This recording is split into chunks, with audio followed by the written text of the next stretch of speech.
Good morning, everyone.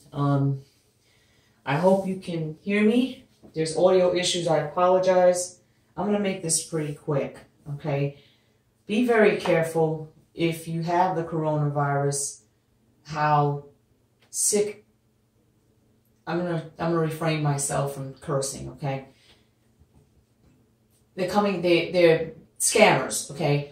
They're setting up fake testing sites all over the country. And they're pretending to be doctors, nurses, or what have you. And they're taking swabs from people and such, and they're using the same gloves and not sanitizing anything. You know, another means to spread this virus. And they're charging on average between $100 to $300 per test. And they're targeting people that have some of the symptoms of the coronavirus and that feel desperate. So they target those that are at their desperate, that are vulnerable, that are wondering what's going to happen if they're going to die from this thing. They're targeting them, knowing doggone well that they lost their job and they have no income, and, you know, their financial resources are limited as it is. So be very careful. Make sure you check into everything. Be careful as to how they're price gouging face masks, toilet paper, and other necessities. Be careful. Make sure you check into everything, okay? You can make homemade face masks. You can use, hey, you have to do what you got to do. You can use paper towels to replace toilet paper, baby wipes. If you have small towels, Amazon sells collections of many small towels at home that you can use for the bathroom and rewash them. You know what I mean? Just little things like that you can actually do. I also wanted to explain something else real quick. They're saying to you all that the infections in certain parts of the country are declining slowly. But here's the problem. The numbers are off. And you might say, you know, how are the numbers off?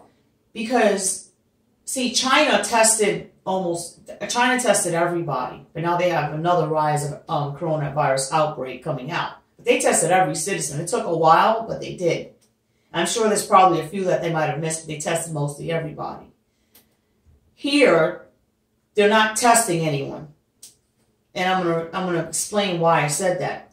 They're only testing those that are showing the most severe symptoms. That's it, like trouble breathing and such. That's all that they're testing. But anybody else that even has a dry cough or mild symptoms from the coronavirus, they don't even know if it's a coronavirus because they're not testing these individuals. They only test the individuals that have the most severe symptoms. Okay, so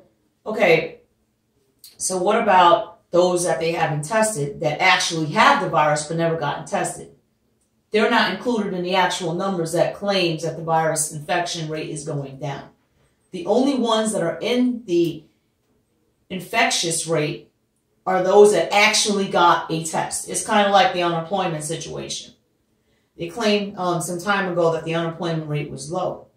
But yet, they didn't include those that didn't qualify for unemployment anymore. Their benefits ran out, okay, that still don't have a job, or they just stopped applying, or they're still on the work, or their benefits ran out and they just, you know, stopped looking for a job and they're still not working at all. They didn't include those numbers. The same situation applies here. They did not include the numbers of actual people that have not been tested that may have the coronavirus, are still walking around, coughing everywhere, spreading this thing.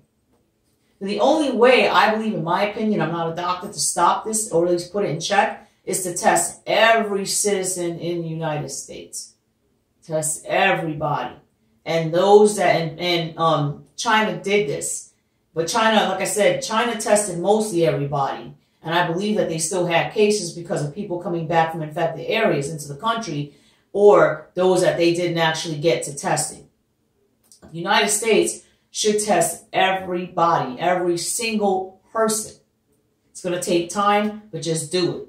And those that are healthy, that either recovered because they're healthy or they just test negative, they should be given some type of documentation or like a passport that shows on there that they're healthy and they are not infected with the virus.